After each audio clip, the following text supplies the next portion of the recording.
Welcome back to the news on RT America tonight. There is a new report out from Food Democracy Now! And the Detox Project, and they have found alarming levels of the chemical glyphosate. Now, the report says glyphosate is in many of America's most popular foods. Folks, this is a weed killer, glyphosate, and it was classified by the World Health Organization as a probable human carcinogen.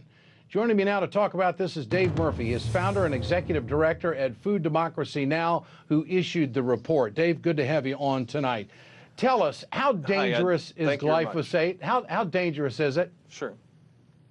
Well, listen, glyphosate, it's the main ingredient, chemical ingredient in Roundup, Monsanto's best-selling weed killer Roundup. And the issue is that the glyphosate use has exploded in the last 20 years because farmers in the U.S. and around the world have adopted genetically engineered crops, Roundup-ready crops that are engineered to survive being sprayed with large amounts of glyphosate, this weed killer.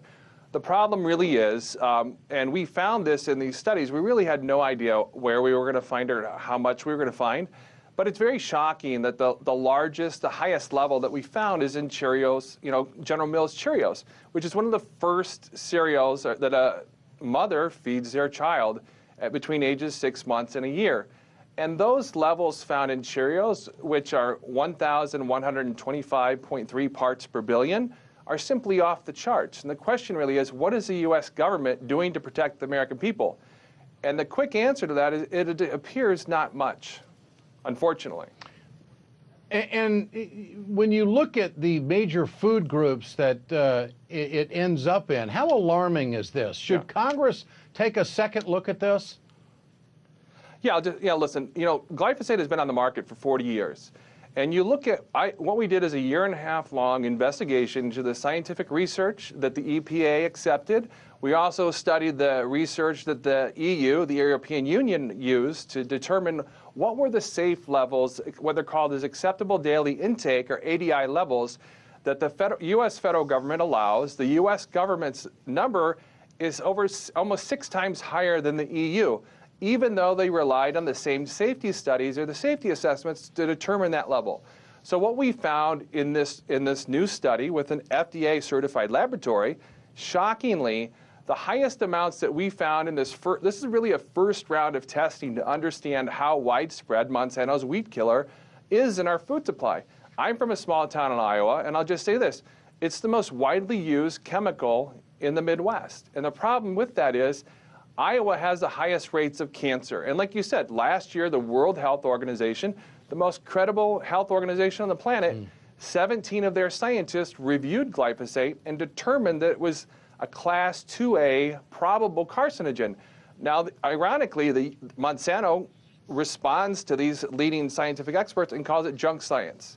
And they say that they're activist scientists, which is shocking. Even worse is the U.S. federal government's response. The EPA basically said they've agreed with Monsanto. And that is, of course, after Monsanto had 2 or 3 meetings behind closed doors and showed all their scientific evidence. The real problem is, though, the data that Monsanto submits for these safety assessments in the 1970s and 80s and now 90s is out of date. Even worse is the fact that they're allowed to hide that data from the American public and even the scientific community. So you can't really properly assess the safety of a chemical if half the data is hidden from the scientific community. Interesting. We're just calling for a further investigation from the EPA. And here's the thing. So you asked about the food levels.